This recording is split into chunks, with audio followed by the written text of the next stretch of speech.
Մամ ջան, շնորհավորում եմ քո տոնը։ Ուզում եմ, որ միշտ ուրախ լինես ու կյանքում քո աչքից արցունք չգնա։ Սա ուղիղ 1 տարի առաջ էր Պաշտպանության բանակի զորամասային հոսպիտալներից մեկում։ Մեծ բանը կարևորը, որ տեսա, որ ինքը առողջ էր, արդեն ամեն ինչ էր ինձ համար։ Նարեկի ոտքն էր վնասվել ուղղաթիռի պայթյունից։ Ասում են, ռազմական պատմության մեջ խիստ հազվադեպ են նռնականետով ուղղաթիռ խոցելու դեպքերը։ Այս մեքենան է եղել ռուսական MiG-24-ը, ուկրաինական եւ հարավաֆրիկյան նախագծերով արդիականացված։ Խոցվել էր հենց դիրքի առաջ։ Լսում էի ձայնը,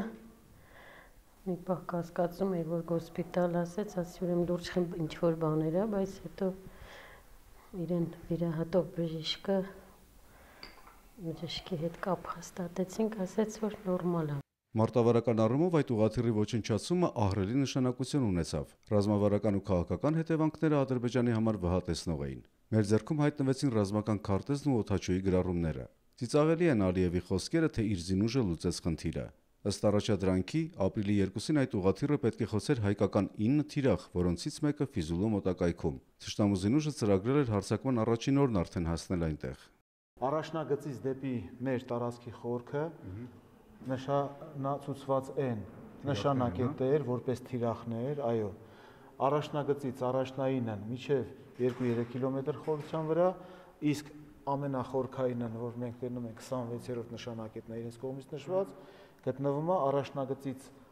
մոտակա խորություն մինչև 10 կիլոմետր խորության վրա։ Նարեկի հանգստի ժամն էր, հասցրել է միայն 10 րոպե անցկացնել գետնատնակում, հետո վերցրել է նռնականետն ու կատարել իր կյանքի հնարավոր է ամենանշանակալի գործողությունը։ Հայրը այդ մասին իմացել է Մոսկվայում աշխատանքի պահին։ Եկել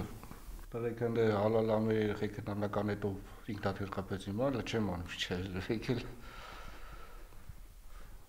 Նագին ասին, որ Նարեկն է։ Մի անգամից սաղ սկսեցին լացել է։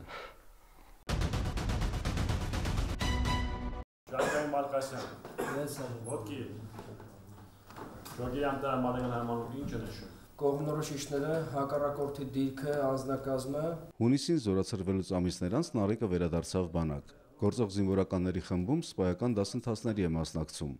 Ասում է, բնավ սոցիալականը չէր որոշման պատճառը։ Շատ բան էր տեսել ապրիլին, ներսում շատ բան էր փոխվել ու ծառայելու ցանկությունը պարզապես մեծ էր։ Մարդ ինչքան էլ սովորելու տեղ բնականաբար ունի ու զուտ է առումով, թե քարորյա պատերազմի իմ փորձը կարելի ասել որոշ չափով ու իմ հնարավորությունը ներկա պահին Վազգեն Սարգսյանում իմ գիտելիքները համալրելու ռազմական։ Այդ բոլորը, որ համատեղ եմ իրար հետ, ինձ թվում է կստացվի մի բան։ Ծնողներն ասում են, Նարեկի արածը միայն իրենց համար չէ հպարտության առարկա, նաև համագյուղացիների։ Նարեկի շնորհիվ գյուղը ճանաչեցին։ Իմացան, որ Բարձրաշեն էլ կա։ Չգիտեին կամ ասում են, որ Բարձրաշենից էր Նարեկը։ Հպարտանում են, ուրախ են։ Արթուր Գրիգորյան, Էդգար Դավթյան, օրակարգ։